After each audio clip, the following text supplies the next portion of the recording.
Election commission میں وزیر اعلیٰ کے پی کے خلاف از خود نوٹس پر سماعت۔ سہیل آفریدی کے وکیل نے الیکشن کمیشن سے وقت مانگ لیا۔ عدالت کو بتایا مصروفیات کے باعث وزیر اعلیٰ پیش نہیں ہو سکے۔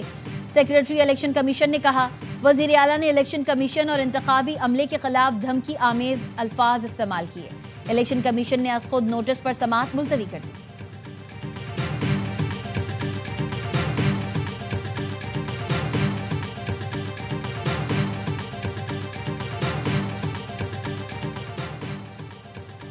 NH96 فیصل آباد کا ضمنی انتخاب۔ الیکشن کمیشن نے ضابطۂ اخلاق کی خلاف ورزی پر وزیر مملکت برائے داخلہ طلال چودھری اور نون لیگ کے امیدوار بلال چودھری کو 24 نومبر کو طلب کر لیا۔ الیکشن کمیشن نے ڈسٹرکٹ مانیٹرنگ افسر کی رپورٹ پر نوٹس جاری کیا۔ ڈسٹرکٹ مانیٹرنگ افسر نے کارنر میٹنگ میں شرکت پر وزیر مملکت اور امیدوار پر 50,000 روپے جرمانہ عائد کیا تھا۔ الیکشن کمیشن نے NA 185 DG خان میں وزراء کی موجودگی کی خبر کا نوٹس لے لیا۔ ضابطۂ اخلاق کی خلاف ورزی پر معاون خصوصی حذیفہ رحمان اور وفاقی وزیر اویس لغاری کو نوٹس۔ 21 نومبر کو وضاحت پیش کرنے کی ہدایت۔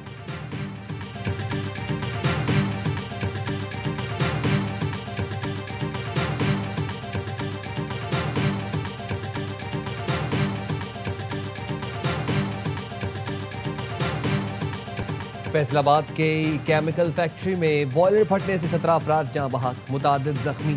قریبی مکانات کی چھتیں گر گئیں۔ جاں بحق افراد میں 3 خواتین اور 3 بچے شامل ہیں۔ ابتدائی معلومات کے مطابق دھماکہ گیس لیکیج کی وجہ سے ہوا۔ ڈپٹی کمشنر کے مطابق 25 سال پرانی فیکٹری کے مالک کو بھی شامل تفتیش کیا جائے گا۔ ریسکیو ٹیمیں موقع پر موجود، ملبہ ہٹانے کا کام بھی جاری ہے۔ ملبے تلے مزید افراد کے دبے ہونے کا خدشہ بھی ہے۔ وزیر اعلیٰ پنجاب مریم نواز کا دھماکے سے قیمتی انسانی جانوں کے ضیاع پر اظہار افسوس۔ کمشنر فیصل آباد سے رپورٹ طلب کر دی۔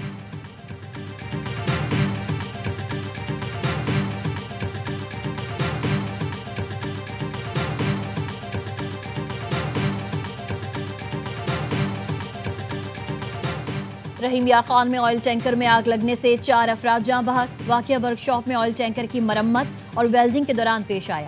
آئل ٹینکر پر لگی آگ پر قابو پانے کی کوششیں جاری۔ قومی شاہراہ پر ٹریفک روک دی گئی۔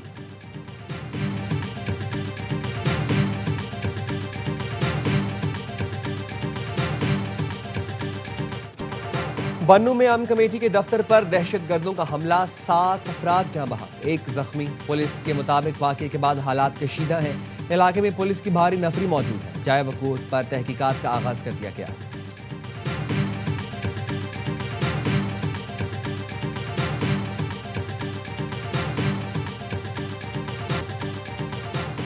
بنیادی حقوق کا تحفظ آئینی عدالت کی اولین ترجیح ہے۔ آئین کی تشریح شفافیت، آزادی اور دیانت سے کی جائے گی۔ وفاقی آئینی عدالت کے قیام کے بعد چیف جسٹس آئینی عدالت امین الدین خان کا پہلا پیغام۔ کہا اس عدالت کا قیام ہماری قومی آئینی جدوجہد میں ایک اہم سنگ میل ہے۔ یہ ریاست پاکستان کے قانون کی حکمرانی اور آئین کے دیرپا وعدے سے ہماری اجتماعی وابستگی کی تجدید کرتا ہے۔ اس عدالت کو ایک نہایت اہم اور نازک فریضہ سونپا گیا ہے۔ ہمارے سامنے آنے والا ہر معاملہ آئین کی بالادستی، عدالتی وقار کے ساتھ غیر معمولی احتیاط اور منصفانہ انداز میں نمٹایا جائے گا۔ خواہش ہے وفاقی آئینی عدالت آئینی بالادستی کی محافظ اور آنے والی نسلوں کے لیے مضبوط علامت بن کر قائم رہے۔ وفاقی آئینی عدالت میں سائلین کے لیے انفارمیشن ڈیسک قائم کر دی گئی۔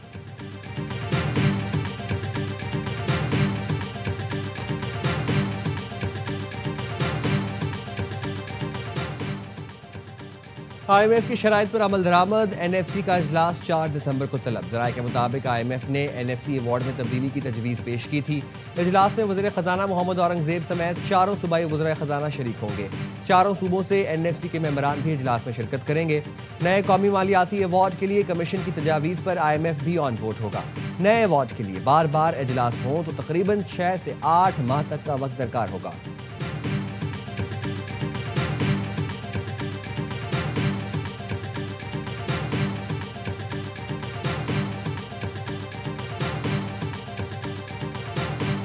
اقدار کی برسلز میں EU انڈو پیسیفک فورم کی سائیڈ لائنز پر ملاقاتیں۔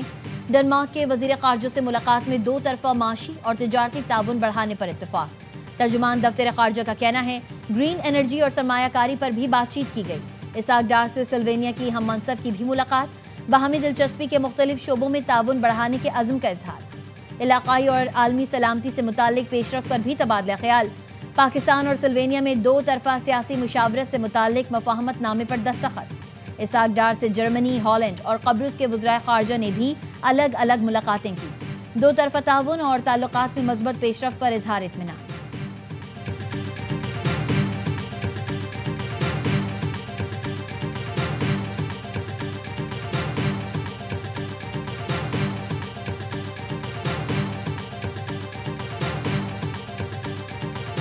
وزیر اعلیٰ پنجاب مریم نواز سے فلپائن کے سفیر کی ملاقات۔ دو طرفہ تعلقات، سرمایہ کاری، موسمیاتی تبدیلی، دفاعی تعاون اور عوامی روابط پر تبادلہ خیال۔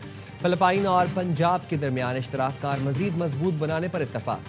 مریم نواز کی فلپائنی سرمایہ کاروں کو پنجاب میں سرمایہ کاری کی پیشکش، تعاون اور سہولتوں کی یقین دہانی۔ کہا، لاہور اور پنجاب کی سرزمین اپنے دروازے ہمیشہ دوست ممالک کے لیے کھلے رکھتی ہے۔ مریم نواز کا فلپائن میں حالیہ زلزلوں اور طوفان سے انسانی جانوں کے ضیاع پر تعزیت کا اظہار۔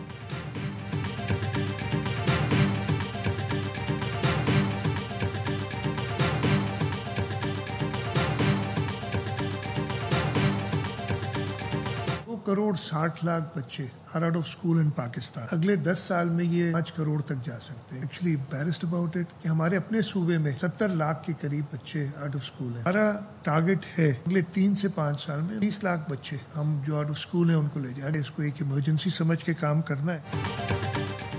اور آئندہ 3 سال میں 30 لاکھ بچوں کو اسکولوں میں لانا ہدف ہے۔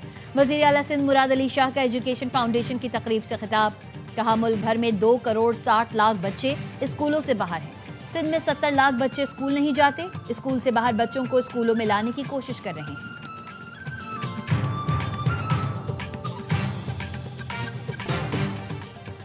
ٹرائی سیریز میں ویکینڈ پر blockbuster matches schedule. Pakistani team کل سری لنکا کے خلاف اپنا دوسرا میچ کھیلے گی۔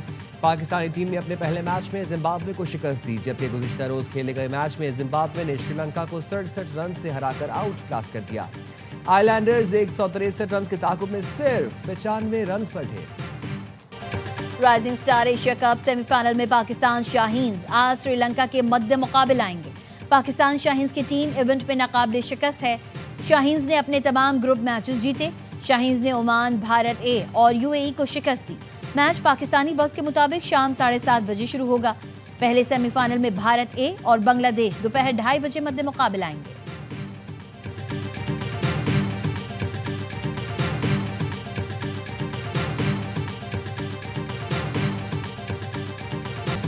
ایشز سیریز کا پرتھ میں آغاز۔ پہلے ٹیسٹ کے پہلے روز مچل سٹارک کی تباہ کن بولنگ، انگلش بیٹنگ لائن اڑا دی۔ انگلش ٹیم پہلی اننگز میں 172 رنز پر ڈھیر ہو گئی۔ سٹارک نے 7 کھلاڑیوں کو آؤٹ کیا۔ ہیری بروک 52 رنز بنا سکے۔ سٹار انگلش بلے باز جو روٹ 0 پر آؤٹ ہو گئے۔ انگلش کپتان بین سٹوکس بھی صرف 6 رنز بنا سکے۔ انگلینڈ کے ساتھ بلے باز ڈبل فگر میں بھی نہ داخل ہو سکے۔ پہلی اننگز میں آسٹریلیا کی بیٹنگ جاری۔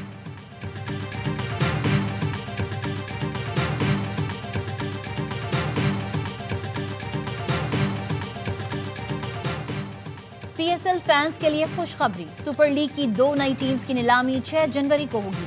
PCB ترجمان کے مطابق نئی فرنچائزز کے لیے 6 ممکنہ شہروں کی فہرست جاری کی گئی ہے، جس میں فیصل آباد، گلگت، سیالکوٹ، حیدرآباد، راولپنڈی اور مظفر آباد شامل ہیں۔ صرف ٹیکنیکلی کوالیفائڈ بولی دہندگان ہی نیلامی میں شریک ہو سکیں گے۔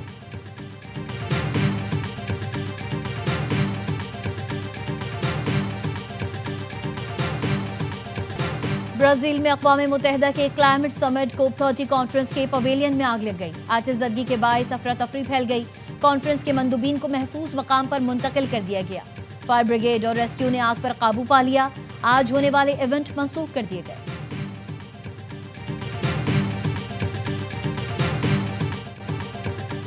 جہانی برطانوی شہزادی ڈیانا کا مومی مجسمہ پیرس کے گریون میوزیم کی زینت بن گیا۔ سیاہ لباس میں مسکراتی پرنسس کا مجسمہ فرانسیسی فنکار لورنٹ والومیچی نے 1 سال میں تیار کیا۔ شہزادی ڈیانا نے یہ لباس اور قیمتی زیورات 1994 میں لندن کے سرپینٹائن آرٹ گیلری کے دورے کے موقع پر پہنے تھے۔ برطانوی شاہ چارلز اور امریکی صدر ڈونلڈ ٹرمپ کے مجسمے بھی موجود ہیں۔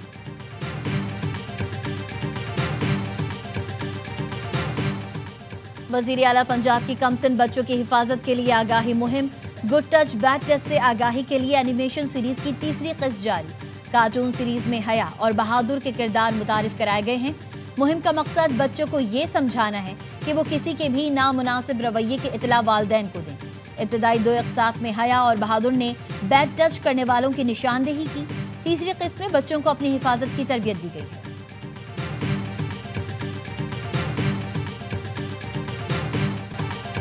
اور دنیا بھر میں ٹیلی ویژن ڈے آج منایا جا رہا ہے۔ دن منانے کا مقصد بین الاقوامی سطح پر ٹیلی ویژن کی اہمیت، ثقافت کی لسانی فوائد اور عوام میں اس کے استعمال کا شعور اجاگر کرنا ہے۔ اقوام متحدہ نے 1996 میں 21 نومبر کو ٹیلی ویژن کا عالمی دن منانے کا اعلان کیا۔